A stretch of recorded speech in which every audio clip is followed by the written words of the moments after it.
তুই কেন এসেছিস এখানে? আমরা তো আমাদের লাইফে তোকে আর চাই না। অনেক ক্ষতি করেছিস তুই আমাদের। কালকে সকালের পর আমি তোর মুখ আর দেখতে চাই না। এই যে নিজের মাথার মধ্যে একটা দুনিয়া বানায় রাখছো না, সেটা রিয়েল লাইফ না। নিজের জন্য স্ট্যান্ড নিতে শিখো, নিজের ফিলিংস গুলো এক্সপ্রেস করতে শিখো মায়া। সেটা দুনিয়া তোমার জন্য করে দেবে না।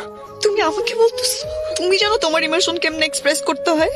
তাহলে কেন আমার জন্য ইমোশন থাকা সত্ত্বেও তুমি ছায়ার জন্য পড়ে আছো? কেন তুমি ওকে বিয়ে করতেছো?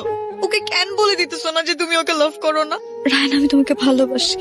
তুমি প্লিজ ছায়াকে বলে দাও যে তুমি ওকে বিয়ে করতে পারবে না। আমি চাইলেই সেটা করতে পারি না। আমি চাইলেই একটা সম্পর্ক থেকে বের হয়ে আসতে পারি না। কালকে চলে যাচ্ছি, তারপর তোমাদের সবার প্রবলেম সলভ হয়ে যাবে। তুমি যেই রাস্তায় চলছো সেটা তোমার আসল পথ না। চাইলেই কি পথ বদলে নেওয়া যায়? জীবনে কোনো কিছু পেতে হলে কঠিন কাজটা করতে হয়, পথ বদলাতে হয়। আমাকে দেখো, আমি একটা মেয়েকে ভালোবাসতাম, কিন্তু তাকে সাহস করে বলতে পারিনি, ভয় পেয়েছি। পরে জানতে পারি বড় দেরি হয়ে গিয়েছে। আর কোনো ভালোবাসার মানুষকে পেলাম না, আর কাউকে ভালোবাসতে পারলাম না। জোর করে কাউকে বিয়ে করতাম, তাহলে জোর করে বিয়ে করা মেয়েটার জীবনটা নষ্ট করা হতো। তুমি যদি সত্যি সত্যি কাউকে ভালোবাসো, তোমার ভালোবাসার কথাটা বলে দাও, দেরি করো না।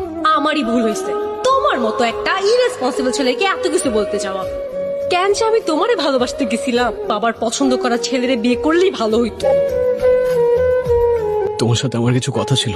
দেখো, আমি তোমার এক্সপেকটেশনস গুলো কখনোই পূরণ করতে পারবো না। না তো আমার গাড়ি আছে, আর না ফ্ল্যাট বুকিং দেওয়ার মতো টাকা। I am not for you, you are not for me, we are not made for each other. আমি আর প্রিটেন্ড করতে পারতেছি না।